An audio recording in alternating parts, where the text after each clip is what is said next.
Latihan coaching, analisa SWOT. Apa ya tujuannya ya? Saya mikirin tujuan dulu. Nah, selamat malam, apa kabar? Selamat malam Kak Aji. Lagi sibuk apa? Lagi sibuk ini apa namanya persiapan sekolah baru Kak Aji. Oh, sekolah baru. Nah, sebentar lagi kita Ya. akan melakukan coaching. Coaching adalah proses memfasilitasi tujuan dengan memperjelas, menemukan langkah terbaik, sumber daya yang diperlukan. Apakah oke? Oke Kak Aji. Selama sesi coaching, saya akan mendukung, mendengarkan Anda, serta bertanya. Saya Hmm. berkomitmen penuh hadir memperhatikan Anda. Apakah oke? Oke Kak Aji. Di sesi coaching, apa tujuan yang ingin Anda capai?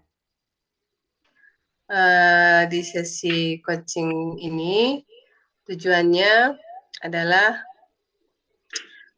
apa namanya bagaimana saya nanti ingin melakukan training untuk guru di sekolah baru saya yang terkait dengan value yang ingin saya hidupkan di sekolah. Saya membuat rencana training ke tepatnya Kak Aji ya untuk membangun untuk menghidupkan gitu value yang ingin saya hidupkan di sekolah baru Kak Aji. Apakah bisa dibuat lebih spesifik, realistis, dan terjangkau, dan serta ada waktunya? Spesifiknya mungkin membuat rencana rencana training apa saja gitu yang saya akan berikan dalam kurun waktu sekitar 1 bulan ya untuk yang paling mendasar.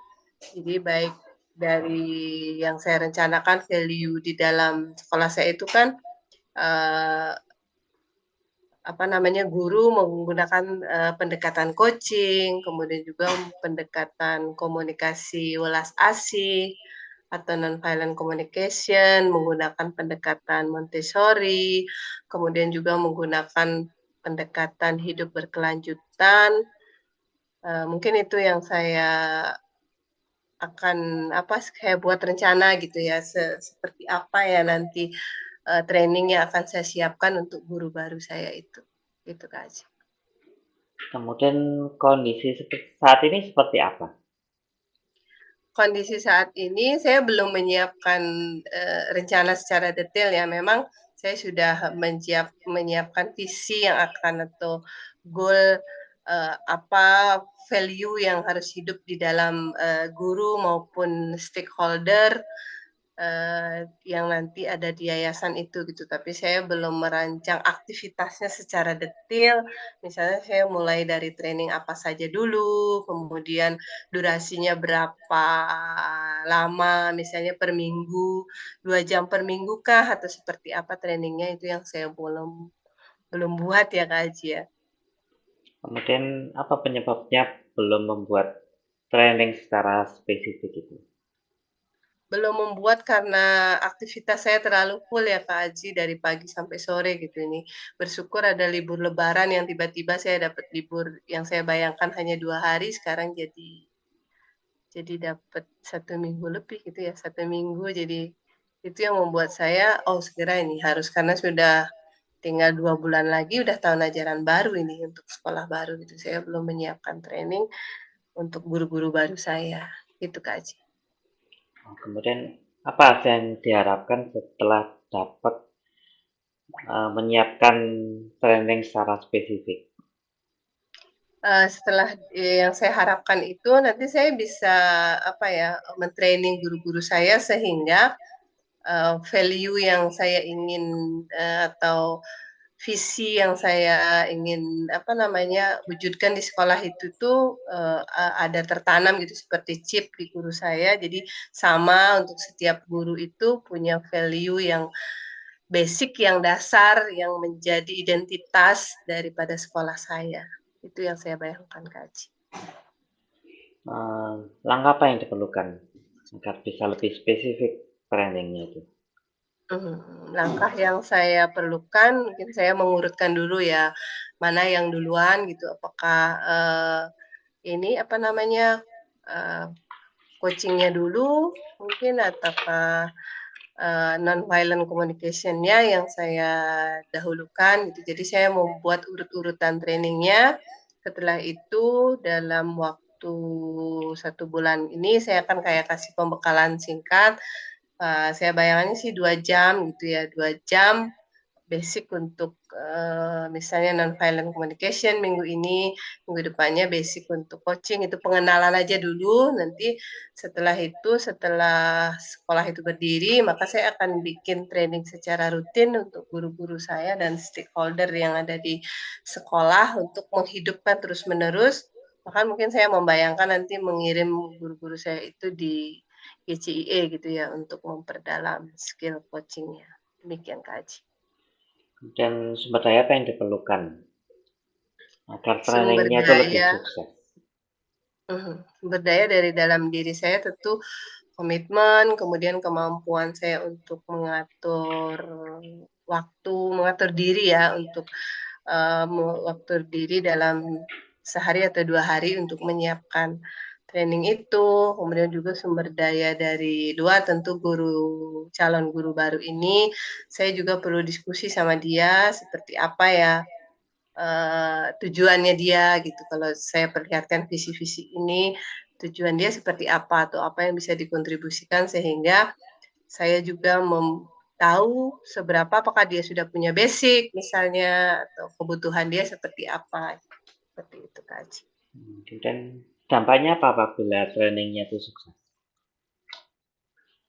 Dampaknya, satu gitu ya, jadi kebutuhan saya untuk berkontribusi, untuk value-value yang saya anggap penting dalam hidup saya itu bisa bisa apa ya, bisa tersampaikan kepada orang lain gitu juga, dampaknya akan guru itu sendiri juga menjadi lebih mudah ya, apa namanya, dalam mengatasi permasalahan-permasalahan dirinya atau terutama permasalahan tentang komunikasi ya, untuk mengurangi judgement juga, cara mengajar yang, free judgement kepada anak-anak gitu, sehingga dalam hidup itu lebih harmonis ya antara, guru, murid gitu, hidup bahagia, saling menyadari bahwa hidup ini tidak ada memaksakan satu sama lain, saling memenuhi kebutuhan bersama, sehingga, timbul situasi belajar yang aman dan nyaman bagi anak-anak, juga bagi guru. Itu yang saya bayangin, Kak Aji. Oke, ya bagus bagus, keren. Dan Mhm. kekuatan apa yang Anda miliki agar training itu berjalan dengan baik? Kekuatan saya sebagai trainer ya, Kak Aji. Jadi punya identitas itu, kemudian juga saya juga sudah mempraktekkan, apa namanya, men-training di batch 9, itu juga salah satu power saya ya. Kemudian juga saya punya skill atau kompetensi yang lain, sebagai praktisi dari komunikasi welas asih, itu mungkin yang saya akan gunakan juga. Kemudian juga saya salah satu green educator untuk membuat program-program, hidup berkelanjutan gitu, bagaimana, mempraktekkan hidup, yang menjaga kelestarian gitu, sehingga harmonis antara alam dengan kita sebagai manusia, juga antar manusia dengan manusia, seperti itu Kak Aji. Kemudian apakah Anda punya kelemahan yang ingin diperkuat? Kelemahannya, eee, yang saya lihat mungkin ini ya, apa, dari segi mengatur diri ya, karena saking full-nya aktivitas sekarang gitu ya, karena saya masih bekerja di sekolah yang lama, kemudian saya berencana sedang proses mendirikan sekolah baru, masih ada di NCI, dan saya sudah, untuk mengatasi itu di bulan Juni nanti saya sudah menyampaikan akan mengundurkan diri di sekolah yang lama, itu mungkin Kak Aji. Kemudian adakah peluang atau dukungan eksternal agar mempermudah tujuan memberi training itu? Dari eksternal ya, saya bayangin Dan mungkin saya eksternal. akan diskusi dengan ini ya tim ya, itu saya akan merencanakan training seperti ini, jadwalnya seperti ini gitu.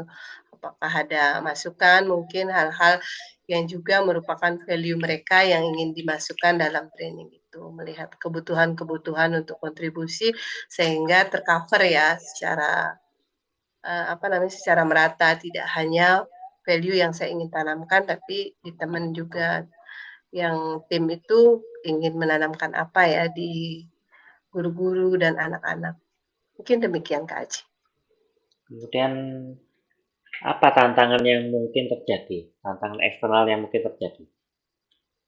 Tantangan eksternal yang saya bayangkan ya Kak Aji ya. Jadi apakah guru-guru saya itu siap gitu? Maksudnya mungkin saya akan butuh waktu untuk membangun keterhubungan atau koneksi gitu dengan guru-guru saya. Bagaimana saya mendukung sehingga dia rapo dengan saya, sehingga saya tidak terkesan jadi memaksa dia untuk menjalani training itu, tetapi juga saya bagaimana saya bisa melihat kebutuhan dia gitu, jadi memenuhi kebutuhan dia juga gitu. Jadi saya akan melihat juga keinginan-keinginan dari guru baru tersebut, Kak Aji. Kemudian apa strateginya untuk mengatasi uh, berkomunikasi dengan guru-guru itu Jadi dengan strateginya lebih tadi baik? untuk lebih baik, mungkin saya akan personal ya, komunikasinya lebih personal dulu pendekatannya, sehingga terbangun uh, connection gitu ya. Saya bayangin connection before education, jadi terhubung dulu dari hati ke hati gitu, melihat, mendengarkan, mendukung gitu, bertanya kebutuhan-kebutuhannya dia gitu. Setelah itu saya juga menyampaikan ini loh visi-visi visi yayasan ke depan gitu. Bagaimana kamu melihatnya gitu? Apakah ada sesuatu yang misalnya dia juga cocok dengan visi itu sehingga saya barulah akan menyampaikan, oke, untuk membangun visi bersama itu gimana kalau saya sharing gitu ya pengalaman saya kepada Anda gitu sehingga dia juga tidak merasa dipaksa atau digurui gitu Kak Aji ya, tapi dia juga merasa satu pilihan gitu, dia memilih untuk bergabung dan untuk juga bersama-sama menghidupkan visi yang sudah saya buat itu Kak Aji. Wah, keren-keren. Kemudian apa kesimpulan yang dapat Anda ambil di sesi coaching kali ini?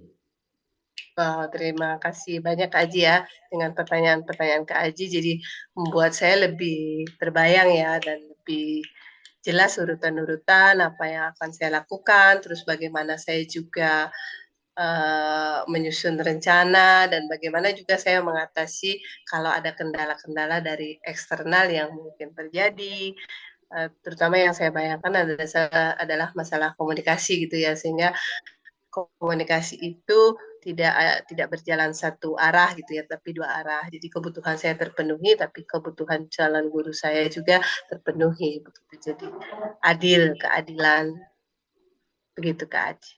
Kemudian apa action yang pertama kali dilakukan setelah coaching ini selesai? Action yang pertama saya membayangkan masih membuat schedule trainingnya ya. Setelah itu baru saya melakukan pendekatan dengan guru-guru setelah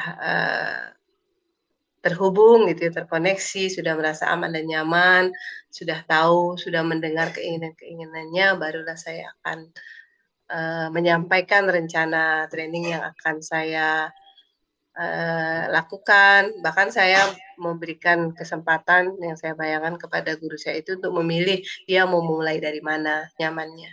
Demikian Kak Aji. Baik, sebentar lagi kita akan mengakhiri sesi coaching kali ini.